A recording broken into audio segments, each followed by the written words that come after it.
ओम श्री गुरुभ्यो नमः। हरिः ओम। ईश्वरो वाचो वदितोः ईश्वरः ईकार शकारद्वित्ववकार अकार रेफ अकार विसर्जनीयाः। ईश्वरः अनुदात्त ईकार शकारद्वित्ववकारानुदात्त अकार रेफोदात्त अकार विसर्जनीयाः। ईश्वरः द्विमात्रिकानुदात्त ईकार अर्धमात्रिक विराम द्वियणुमात्रिक शकारद्वित्व अर्धमात्रिक वकार एकमात्रिकानुदात्त अकार अणुमात्रिक विराम अर्धमात्रिक रेफा एकमात्रिकोदात्त अकार अणुमात्रिक विराम अर्धमात्रिक विसर्जनीय सार्धद्विमात्रिक पद विरामाः।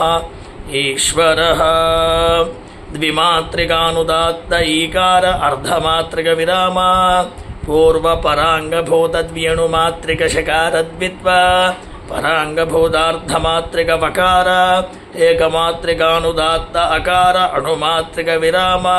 परांगभूतार्धमात्रिक रेफा एकमात्रिकोदात्त अकार अणुमात्रिक विराम पूर्वांगभूतार्धमात्रिक विसर्जनीय सार्धद्विमात्रिक पद विरामाः। ईश्वरः संवृतकण्ठोत्थित संवाराख्य वाक्य प्रयत्न सहित नादध्वनिजनिता कंठ सहित तालुस्थानात्युपसंहृतोष्ठकल्प जिह्वा मध्यकर्ण विवृत प्रयत्न द्विमात्रिका अग्निदेवता क्षत्रिय जाति तमो गुण सहित कनिष्ठांगुल्याद्य रेखान्यासयोग्य शरीर ह्रासैधित गल विल विनिसृत मृदुध्वनिक शिखिरुत तुल्य षड्जस्वर हेतुभूता हृदयस्थानोत्पन्नानुदात्त स्वर गुणक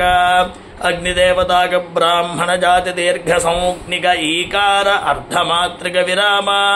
विवृत कंठोत्थित विवाराघोष महाप्राणाख्य वाक्य प्रयत्न सहित श्वासध्वनि जनिता तालुस्थान विवृत मध्य जिह्वा मध्यकर्ण विवृत प्रयत्न द्वियणुमात्रिक पूर्व परांगभूत वायुदेवता शूद्र जात्योष्म संज्ञिक शकारद्वित्व संवृत कंठोत्थित संवार घोषाल्प प्राणाख्य वाक्य प्रयत्न सहित नादध्वनि जनिता उत्तर दंताग्रस्थानाधरोष्ठान्तरान्तकरणेश स्पृष्ट प्रयत्नार्धमात्रिक परांगभूत चंद्रदेवता वैश्य जात्यंतस्था संज्ञिक वकार संवृत कंठोत्थित संवाराख्य वाक्य प्रयत्न सहित नादध्वनि जनिता अत्युपसंहृत कल्प हनूस्थान तथा भूतोष्ठकर्ण संवृत प्रयत्नैक मात्रिका अग्निदेवता क्षत्रिय जाति तमो गुण सहित कनिष्ठांगुल्याद्य रेखान्यासयोग्य शरीर ह्रासैधित गल बिल विनिसृत मृदुध्वनिक वृषभरुत तुल्य ऋषभस्वर हेतुभूता हृदयस्थानोत्पन्नानुदात्त स्वर गुणक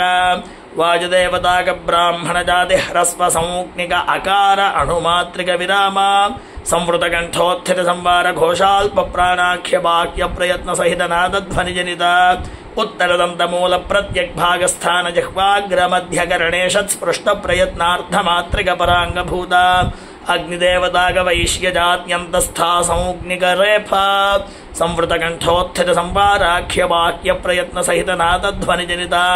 अत्युपसंहृत कल्प हनूस्थान तथा भूतोष्ठकर्ण संवृत प्रयत्नैक मात्रिका भूमिदेवता ब्राह्मण जाति सत्वगुण सहित तर्जन्यंगुलि मध्य रेखान्यासयोग्य शरीरायाम श्लक्ष्णे कृतगल बिल विनिसृत परुषध्वनि गाजारुत तुल्य गांधार स्वर हेतुभूता मूर्धस्थानोत्पन्नोदात्त स्वर गुणक वायुदेवता ब्राह्मण जाति ह्रस्व संज्ञिक अकार अणुमात्रिक विराम विवृत कंठोत्थित विवाराघोष महाप्राणाख्य वाक्य प्रयत्न सहित श्वासध्वनि जनिता कंठोपरिभागस्थान तथो भागकर्ण विवृत प्रयत्नार्धमात्रिक पूर्वांगभूत सूर्यदेवता शूद्र जाति विसर्जनीय सार्धद्विमात्रिक पद विरामाः। ईश्वरः हरिः ओम।